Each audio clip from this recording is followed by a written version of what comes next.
आज के इस वीडियो में मैं आपको बताने वाला हूं ट्रिपल सी एग्जाम के उन क्वेश्चंस को जो हर बार ट्रिपल सी एग्जाम में पूछे जाते हैं। इसीलिए वीडियो को लास्ट तक आप जरूर देखें।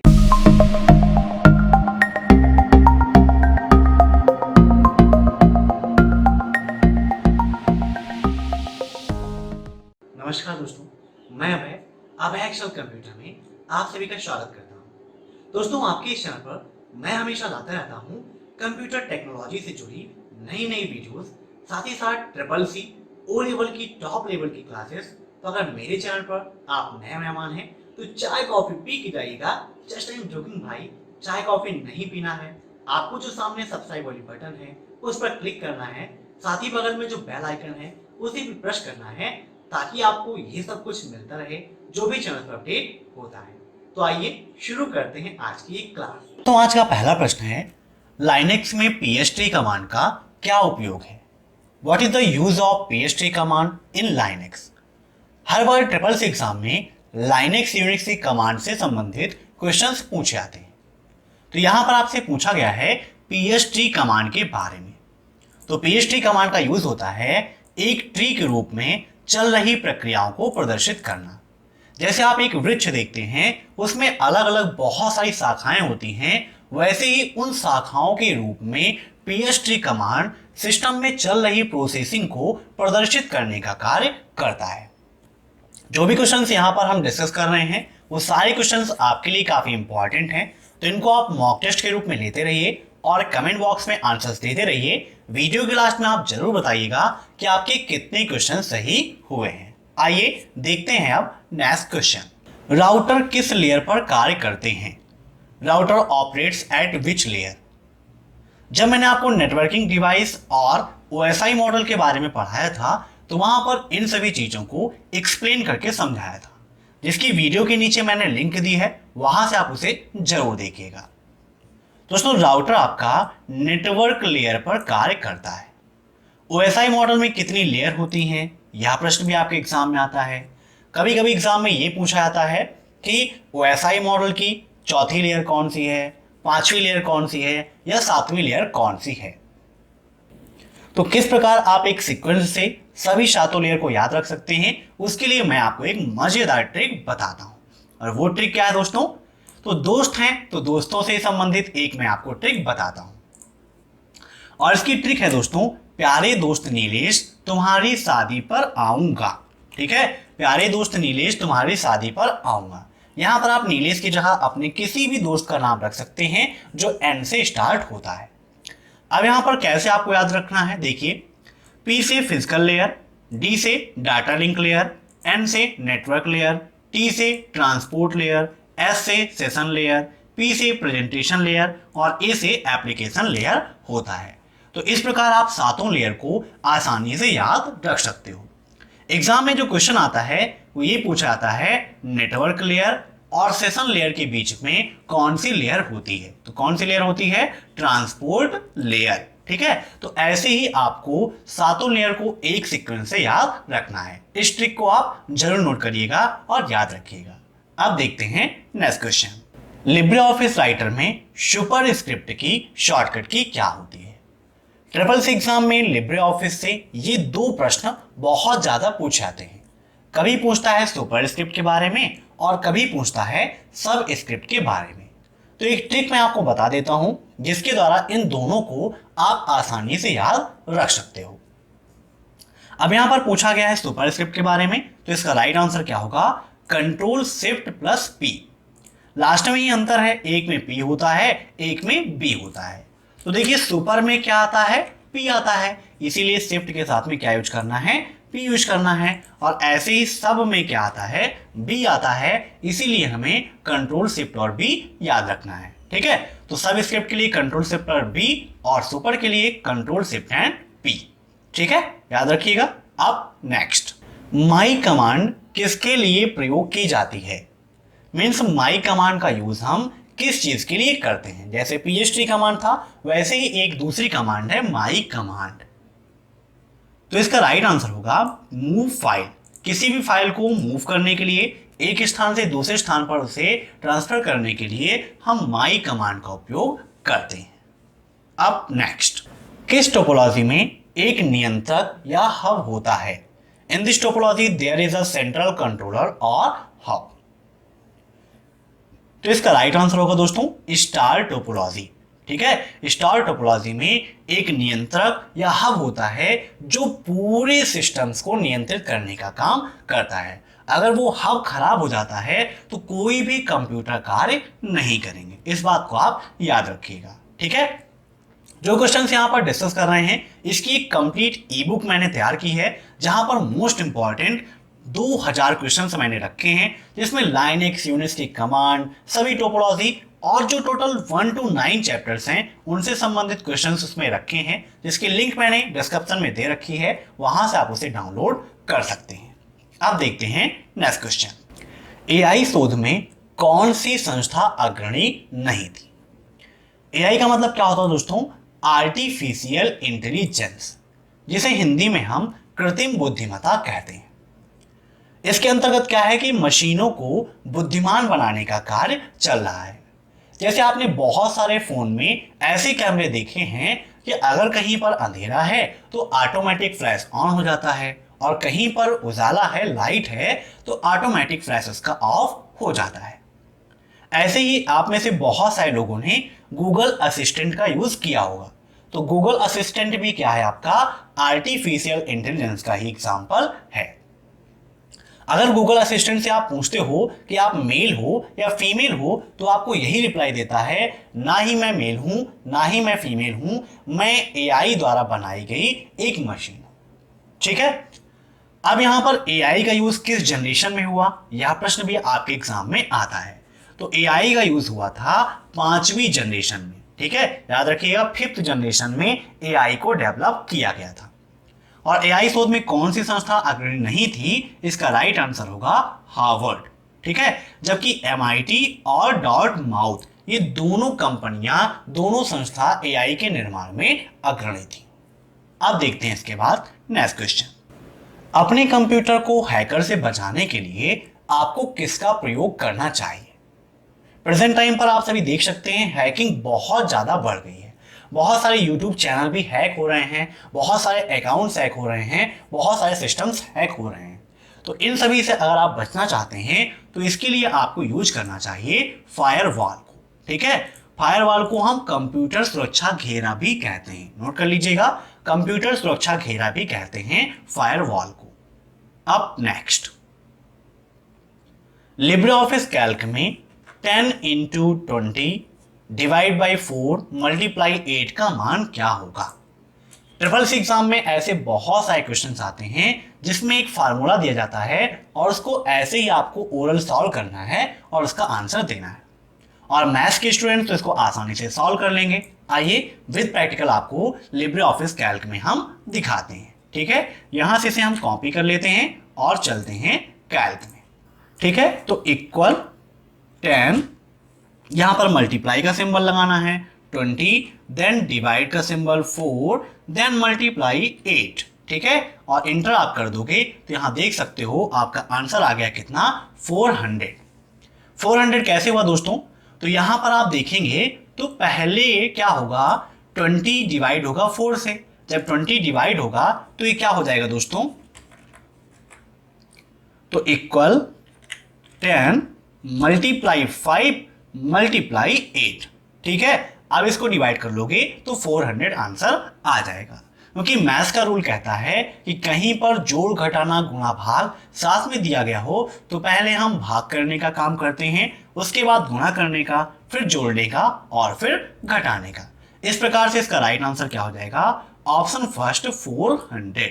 ठीक है, अब next, Raj can receive his email but he cannot send email. Which of the following is most likely causing his problem? राज कोई भी ईमेल प्राप्त कर रहा है लेकिन वह ईमेल भेज नहीं पा रहा है। अगर ऐसी कंडीशंस है तो उस समय कौन प्रॉब्लम कर रहा है या किसमें कमी है? ऑप्शंस हैं आपके POP3, SMTP, IMAP and UART। दोस्तों आपको अगर यह पता होगा कि मेल भेजने का काम कौन करता है और मेल रिसीव करने का काम कौन करता है तो आसानी से आप आंसर दे देंगे। और नहीं पता है तो यहां पर मैं आपको बताता हूं। दोस्तों मेल रिसीव करने का काम करता है POP3। अब POP का फुल फॉर्म क्या होता है ये भी आपके एग्जाम में आता है, इसे आप नोट कर लीजिएगा। तो इसका फुल फॉर्म होता है दोस्तों पोस्ट ऑफिस प्रोटोकॉल। नोट कर लीजिएगा, पोस्ट ऑफिस प्रोटोकॉल होता है इसका फुल फॉर्म। ऐसे ही दूसरा है SMTP।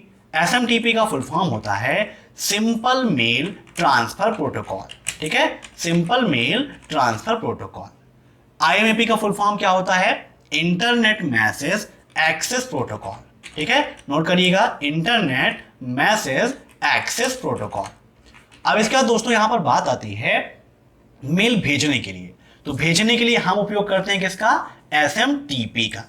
अब यहां पर उसके साथ में कंडीशंस क्या हो रही हैं कि वह मेल नहीं भेज पा रहा है। तो मेल भेजने का काम कौन कर रहा है, SMTP। और अगर वह मेल नहीं भेज पा रहा है तो इसका मतलब क्या है कि गड़बड़ी कहां है, SMTP प्रोटोकॉल के अंतर्गत। तो राइट आंसर क्या हो जाएगा उसका, SMTP।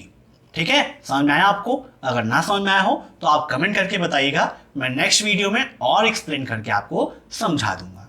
अब नेक्स्ट EXE का क्या अर्थ है। SSC एग्जाम में ये क्वेश्चन बहुत ज्यादा पूछा जाता है। .exe ये एक्सटेंशन होता है एक फाइल का और ये प्रेजेंट करता है एग्जीक्यूटेबल फाइल। ठीक है, जिसे आप जिप फाइल भी कहते हैं। ठीक है, जिप फोल्डर है, जिप फाइल भी आप कहते हैं। अब नेक्स्ट लिब्रे ऑफिस राइटर में बुलेट लिस्ट जोड़ने के लिए किस कुंजी का प्रयोग करते हैं। बुलेट लिस्ट के लिए शॉर्टकट की आपको बतानी है। तो आइए लिब्रे ऑफिस राइटर में विद प्रैक्टिकल आपको बताते हैं। ये दोस्तों आपका लिब्रे ऑफिस राइटर, जहां पर फॉर्मेट के अंतर्गत जाएंगे तो यहां पर आपको बुलेट्स एंड नंबरिंग का ऑप्शन मिल जाएगा। ठीक है, अब यहां पर कुछ भी हम लिख लेते हैं या उससे पहले आपको बुलेट्स के बारे में यहां पर हम आपको बता देते हैं। बहुत सारी बुलेट्स हैं जिनका आप उपयोग करना चाहें उनका आप उपयोग कर सकते हैं। बुलेट्स के रूप में आप इनका चाहें इनका यूज कर सकते हैं, या नंबर्स के रूप में चाहिए तो यहाँ पर बहुत सारे फॉर्मेट दिए गए हैं, आप ले सकते हैं। आउटलाइन के रूप में, इमेजेस के रूप में, अगर आपको अपनी इमेज भी लगानी है तो वो भी आप यहाँ से ऐड का ऑप्शन दिया गया है, ऐड कर सकते हैं। ऐसे ही पोजीशन अगर आपको चेंज करनी है तो यहाँ से आप इसकी पोजीशन भी चेंज कर सकते हो। ठीक है, तो ये क्या है आपका बुलेट्स है। अब अगर मान लीजिए हमें बुलेट्स इंसर्ट करनी है तो इसके लिए आप अपने कीबोर्ड से Shift + F12 का प्रयोग करोगे। देखिए अभी यहाँ पर कोई बुलेट्स नहीं है, लेकिन मैं प्रेस करता हूँ Shift F12 तो यहाँ आप देख सकते हैं कि बुलेट्स इंसर्ट हो गई है। ठीक है दोस्तों, तो इसका राइट आंसर यहाँ पर क्या होगा, ऑप्शन फर्स्ट Shift + F12। अगर यहां आपसे पूछता कि टेबल इंसर्ट करने के लिए हम किस शॉर्टकट की का प्रयोग करते हैं, तो टेबल इंसर्ट करने के लिए हम प्रयोग करते हैं Ctrl F12 का। कैसे करते हैं देखिए, मान लीजिए हमें यहां पर टेबल इंसर्ट करनी है तो Ctrl + F12 हम प्रेस करेंगे तो आप देख सकते हो आपके सामने इंसर्ट टेबल का ऑप्शन आ गया है। अगर टेबल को आप नाम देना चाहते हैं तो यहाँ पर जो भी नाम आप अपने टेबल को दोगे वो यहाँ पर आप लिख दीजिए। तो मैंने यहाँ पर अपेक्स लिख दिया। अब एक क्वेश्चन SSC में इससे संबंधित आता है कि जब हम टेबल इंसर्ट करते हैं या फिर लिब्रे ऑफिस राइटर में बाय डिफॉल्ट कॉलम और रो की संख्या कितनी होती है। यह प्रश्न SSC में बहुत ज्यादा पूछा जाता है। दोस्तों लिब्रे ऑफिस राइटर में बाय डिफॉल्ट कॉलम और रो की संख्या कितनी होती है, 2 और 2। अगर आप चाहें तो इसे बढ़ा भी सकते हैं और घटा भी सकते हैं, लेकिन बाय डिफॉल्ट कितनी होती है, 2 और 2 होती है। तो ये भी आप नोट कर लीजिएगा। जब भी आप वीडियो देखिए साथ में नोटबुक और पेन जरूर रखिए, ताकि जो भी पॉइंट्स मैं आपको बताता हूं वो आप आसानी से नोट कर सकें। ठीक है, अब देखते हैं इसके बाद नेक्स्ट क्वेश्चन। भेजे गए ईमेल को कौन संपादित कर सकता है। दोस्तों संपादित करने का मतलब है कि आप उसमें एडिट कर सकते हैं। मीन्स जो ईमेल आपने भेज दी है उसमें कौन एडिट कर सकता है, रिसीवर, प्रेषक, दोनों, या इनमें से कोई नहीं। तो इसका राइट आंसर होगा इनमें से कोई नहीं। जो ईमेल भेजी है उसमें कोई एडिटिंग नहीं हो सकती है, ना रिसीवर कर सकता है ना ही प्रेषक कर सकता है। अब नेक्स्ट, लिब्रे ऑफिस राइटर में मैनेज टेम्पलेट की शॉर्टकट की क्या होती है। लिब्रे ऑफिस से ये क्वेश्चन भी SSC में काफी पूछा जाता है। मैनेज टेम्पलेट का ऑप्शन और उसकी शॉर्टकट की। तो आइए विद प्रैक्टिकल ये दोनों चीजें आपको दिखाते हैं। दोस्तों यहां पर जब आप जाते हैं फाइल के अंतर्गत, ठीक है, उसके बाद फाइल के अंतर्गत यहां पर आप देखेंगे दिया गया है आपको रिसेंट डॉक्यूमेंट, क्लोज, विजार्ड और टेम्पलेट का ऑप्शन, जहां पर आपको open templates, save as template और मैनेज टेम्पलेट का ऑप्शन दिया गया है। तो मैनेज टेम्पलेट की शॉर्टकट क्या होती है, कंट्रोल शिफ्ट और एन, और टेम्पलेट्स का ऑप्शन किस मेनू में होता है, तो राइट आंसर क्या होगा, फाइल मेनू। तो इस प्रकार से यहां पर आपके दो क्वेश्चंस कंप्लीट हुए, पहला मैनेज टेम्पलेट की शॉर्टकट की और दूसरा किस मेनू में होता है, तो फाइल मेनू में होता है। तो यहां पर इसका राइट आंसर क्या हो जाएगा, कंट्रोल शिफ्ट प्लस एन। मैं किसी भी क्वेश्चन का डायरेक्टली आंसर ना देकर उसे आपको बार बार लिब्रे ऑफिस राइटर, कैल्क में ले जाता हूं, ताकि एक साथ आपके एक से अधिक क्वेश्चन मैं तैयार करा सकूं और आपको रटना ना पड़े, आसानी से आपको सब कुछ याद हो जाए। अब देखते हैं नेक्स्ट क्वेश्चन। भीम ऐप के द्वारा एक दिन में कितना पेमेंट कर सकते हैं। भीम ऐप आपके लिए बहुत ही ज्यादा इंपॉर्टेंट है। अब यहां पर जो भी पॉइंट्स मैं आपको बता रहा हूं उसको आप ध्यान से सुनते रहिएगा और नोट कर लीजिएगा। पहला प्रश्न आता है भीम ऐप से रिलेटेड ट्रिपल सी में कि भीम का फुल फॉर्म क्या है। भीम स्टैंड फॉर, दोस्तों क्या होता है इसका फुल फॉर्म, फटाफट कमेंट करिए। तो इसका फुल फॉर्म होता है Bharat interface for money. Note कर लीजिएगा, भारत इंटरफेस फॉर मनी होता है। भीम ऐप कब लॉन्च किया गया, यह प्रश्न भी आपके एग्जाम में बहुत ज्यादा पूछा जाता है। दोस्तों नोटबंदी कब हुई थी, 2016 में हुई थी, नवंबर में, है ना। तो नोटबंदी के बाद, ठीक है, जो भी ऑफलाइन की प्रक्रियाएं हैं उनसे बचने के लिए 30 दिसंबर 2016 को भीम ऐप को लॉन्च किया गया था। किसके द्वारा लॉन्च किया गया था, तो एनपीसीआई द्वारा लॉन्च हुआ था। अब यहां पर बात हो रही है एनपीसीआई की, तो एनपीसीआई का फुल फॉर्म क्या होता है, यह भी आपके लिए इंपॉर्टेंट है। तो एनपीसीआई का फुल फॉर्म होता है national payment corporation of India. Bharat की एक संस्था है जो इन कार्यों को नियंत्रित करने का काम करती है। तो एनपीसीआई द्वारा भीम ऐप को लॉन्च किया गया था 30 दिसंबर 2016 को। उस समय आरबीआई के गवर्नर कौन थे, यह प्रश्न भी ट्रिपल सी में काफी पूछा जाता है। तो भीम ऐप जब लॉन्च हुआ था तो उस समय जो गवर्नर थे आरबीआई के वो थे उर्जित पटेल, ठीक है, नोट कर लीजिएगा, उर्जित आर पटेल उनको कहा जाता है और शॉर्टकट में हम उर्जित पटेल कहते हैं।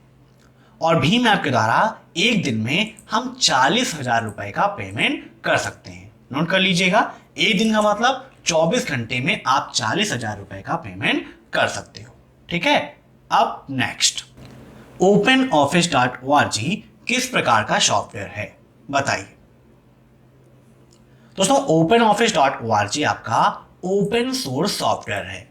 अब ओपन सोर्स सॉफ्टवेयर क्या होते हैं और क्लोज सोर्स सॉफ्टवेयर क्या होते हैं, यह भी आप समझ लीजिए, आपके लिए इंपॉर्टेंट है। ऐसे सॉफ्टवेयर जो बिल्कुल फ्री ऑफ कॉस्ट हो, जिनका यूज करने के लिए हमें किसी प्रकार के लाइसेंस की आवश्यकता नहीं होती है, जिन्हें हमें परचेज नहीं करना पड़ता है, वह होते हैं ओपन सोर्स सॉफ्टवेयर।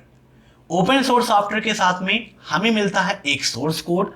अगर हमें प्रोग्रामिंग की नॉलेज है तो उन सोर्स कोड में हम चेंजिंग करके उसे अपने अकॉर्डिंग बना सकते हैं। अगर आपको प्रोग्रामिंग की नॉलेज नहीं है तो इसके लिए हमारा दूसरा चैनल है जिसकी लिंक मैंने आपको नीचे दे रखी है वीडियो के, वहां से आप उस चैनल को सब्सक्राइब करिए जिसमें मैं आपको कंप्यूटर प्रोग्रामिंग सिखाता हूं। वह चैनल आपके लिए काफी इंपॉर्टेंट है। दूसरा है दोस्तों क्लोज सोर्स सॉफ्टवेयर। ऐसे सॉफ्टवेयर जिनका उपयोग करने के लिए हमें कंपनी से लाइसेंस लेना पड़ता है, उसको पेमेंट करनी पड़ती है, वह होते हैं क्लोज सोर्स सॉफ्टवेयर।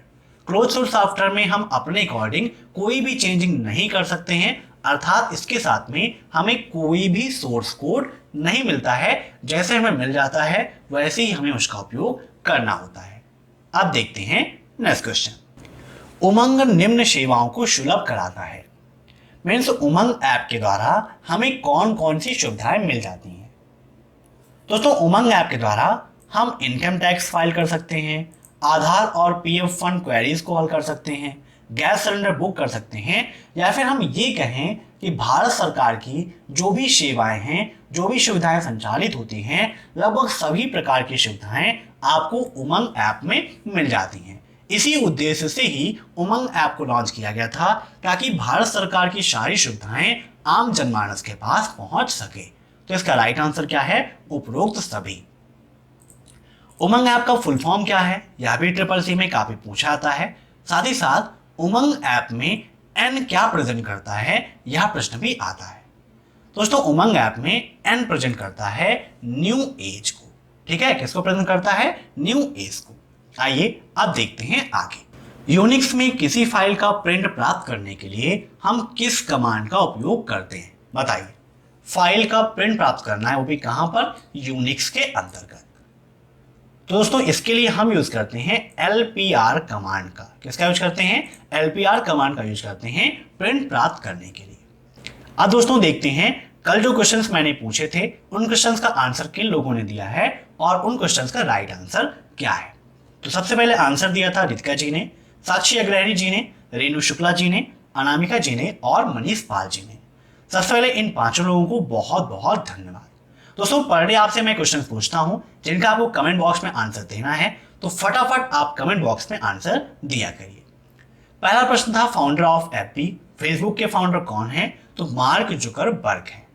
और दूसरा प्रश्न था 1 MB में कितने केबी होते हैं? तो 1 MB में 224 केबी होते हैं।